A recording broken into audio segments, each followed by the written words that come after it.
And now the end is near, and so I face the final curtain. Oh, sorry, I didn't see you there. As Frank Sinatra so poetically put it, everything comes to an end one day, and that includes the in-ring careers of WWE wrestlers. Obviously, while some performers quietly fade away, others finish their run in the big dub on a high. These 10 were all winning championships and competing in main events mere months before time was called on their days in a WWE ring.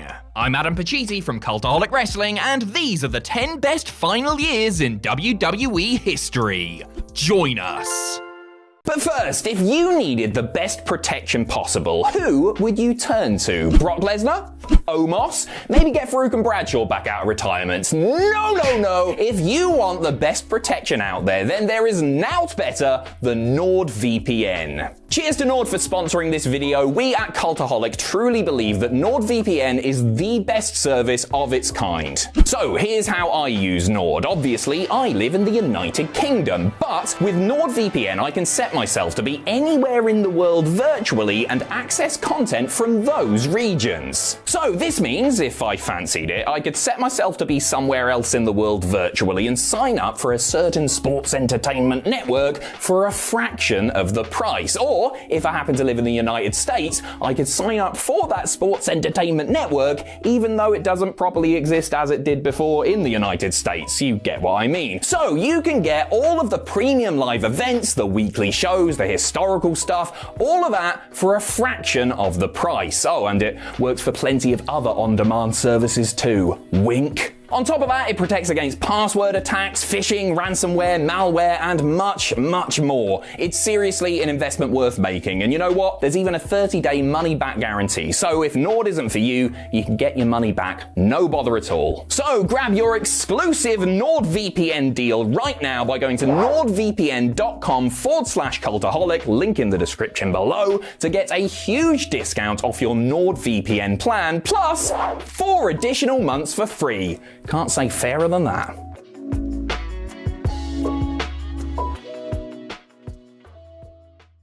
Number 10, Andre the Giant. Due to his deteriorating health, the once mighty Andre the Giant was used a lot less frequently during his final years in WWE. However, that does not mean that he didn't have his moments. His swan song began with a marquee match at WrestleMania 5 against Jake Roberts, which the latter won via the method of Snake. Over the summer of 1989, he was instrumental in getting the Ultimate Warrior over as a new main eventer. Andre was booked to lose several squash matches against Warrior at house shows, which made the face-painted musclehead look like a total monster. Towards the end of the year, Andre began teaming with Haku to form the Colossal Connection. They won the World Tag Team Championships in December and would hold them all the way until WrestleMania 6 when they lost to Demolition. This led to the big man's final farewell when he turned face for the first time in years after beating the weasel juice out of his former manager Bobby Heenan.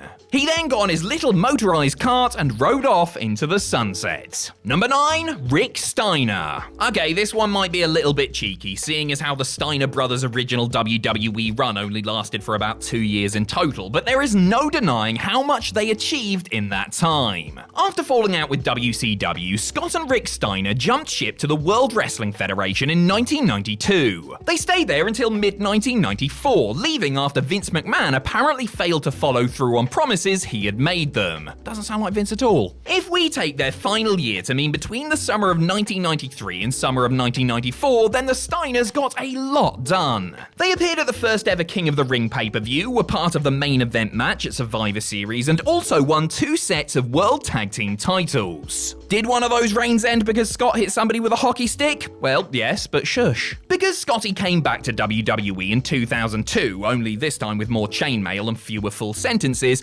only Rick qualifies for our list, even if he has proven himself to be a bit of a prick in recent times. Number 8, Christian. Although he stuck around in the company for many years after and made that one appearance in the Royal Rumble, Christian's days as a full-time in-ring performer for WWE ended in March of 2014. He would suffer a concussion during a fatal 4-way match on Raw that essentially ended his WWE career. Up to that point though, Captain Charisma had been on quite the run. The previous year, Christian Christian had been embroiled in a feud with The Shield, which included handing the stable one of their first losses. He competed in Money in the Bank and even got a World Heavyweight Championship match at SummerSlam. Whilst that sounds great on paper, it did mean that he had to share the ring with Alberto Del Rio. After a brief hiatus, Mr. Cage took part in the Elimination Chamber match ahead of WrestleMania 30 before the aforementioned concussion put a stop to his momentum. Who was it that did that to him? Alberto Del Rio. What are the chances? Had it not been for that bump to the noggin, Christian's final in-ring WWE year could have ended very differently. Oh well, he's done alright for himself since. Number 7, Ric Flair.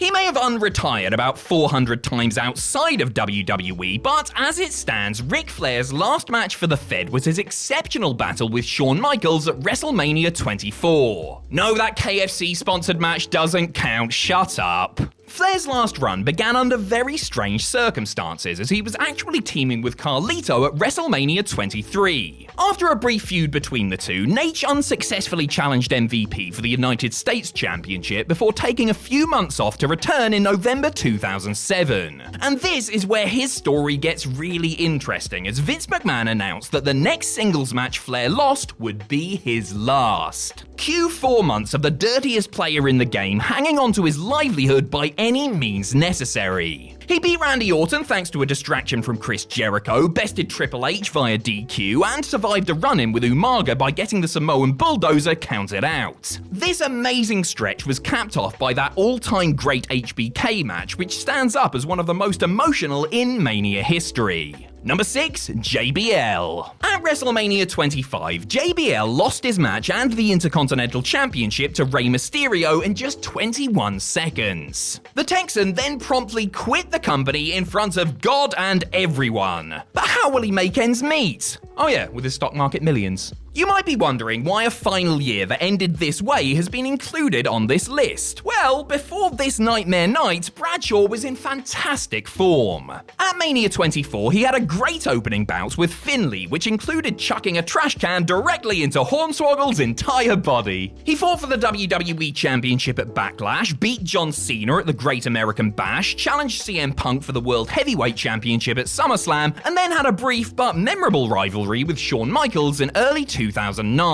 This was the feud in which the showstopper lost all of his family's money in the 2008 financial crash. Perhaps the most topical WWE has ever been. Even on his goodbye tour, JBL was still challenging for top titles while working with some of the best talent around. Number 5, Adam Cole. After losing his NXT Championship to Keith Lee, Adam Cole began his final 12 months in WWE by feuding with Pat McAfee. Although he wasn't a full-time wrestler or anything, and he chose to perform in what I can only assume were his gym shorts, McAfee had a very good first showing, and Cole proved that he could carry literally anyone to a decent match. All this brouhaha eventually turned Cole and the entire Undisputed Era babyface, which resulted in a War Games match between them and McAfee's faction, the Kings of NXT. 5 points if you can remember who was in that, no cheating. Cole finished up with NXT as a heel, turning on his faction and entering a rivalry with longtime friend Kyle O'Reilly. The two former buddies waged war against each other for months in 2021 before O'Reilly beat Cole in a 2 out of 3 falls match at NXT TakeOver 36. He was so embarrassed that he left WWE and never came back.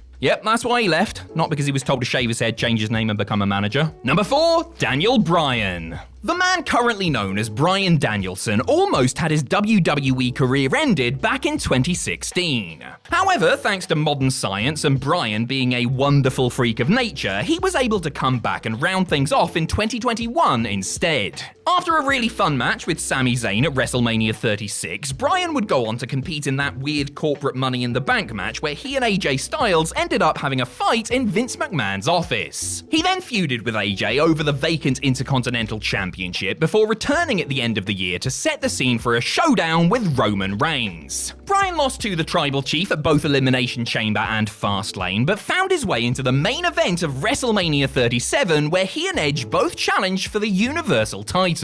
How did that go? Best you don't ask. D-Bry's final match in WWE to date was one of his best ever, another singles match with Reigns on SmackDown that cost the American Dragon his WWE career. Am I a fan of Bryan's final WWE year? Yes! Yes! Yeah, okay, you get the picture. Number 3, Shawn Michaels. HBK's final proper in-ring year in WWE, I would rather eat a bowl of my own toenails than acknowledge what happened in Saudi Arabia, was bookended by 2 of the greatest matches in WrestleMania history. The first was at Mania 25, aka that match with The Undertaker that filthy marks like us can't stop bloody going on about. Michaels actually disappeared from WWE after that match, which led to a bunch of sketches where he was working in a cafeteria. Thanks to Triple H, the showstopper returned to the ring to face Legacy at SummerSlam. But not before he superkicked a little girl. Reformed my arse. This led to Shawn and Hunter winning the tag titles together in December 2009. The next month, Michaels would publicly make amends with Bret Hart for the first time since the Montreal Screwjob. Then came the road to WrestleMania and Michaels' obsession with The Undertaker. He gave an all-time performance at the Royal Rumble, then cost the dead man his title at Elimination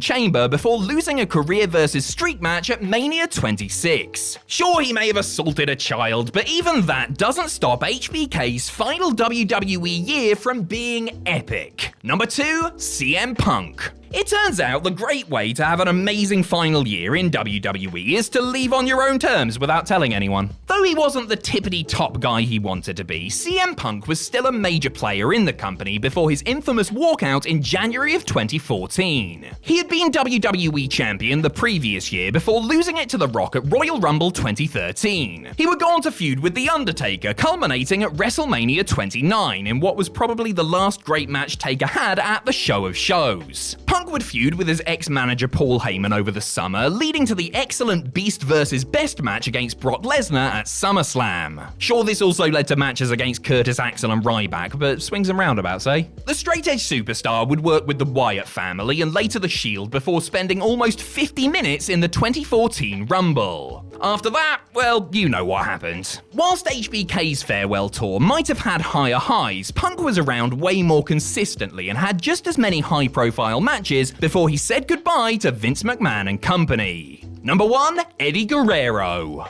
Although it might be bittersweet to think about it now, it's important to remember just how bloody good Eddie Guerrero was at the time of his tragic death in November 2005. Around 1 year earlier, he was fighting in a fatal 4-way match for JBL's WWE title. Then he began his storyline with Rey Mysterio, which started when the duo won the tag titles at No Way Out. After Mysterio beat Guerrero at WrestleMania 21, Latino Heat became more and more frustrated over his inability to get a win over his masked pal. He soon turned heel, revealed that Rey's son Dominic was actually his own, and had one of the wildest ladder matches in WWE history at SummerSlam 2005. Eddie's final pay-per-view match was at No Mercy, where he challenged Batista for the World Heavyweight title. Rumor has it that he was supposed to beat the Animal for the gold down the road, but that obviously never happened. Guerrero was very much in his prime when he passed away, which makes the whole dire situation even worse. He will always be remembered as one of the greats though, and was putting out some amazing work right until his Latino heat burned out.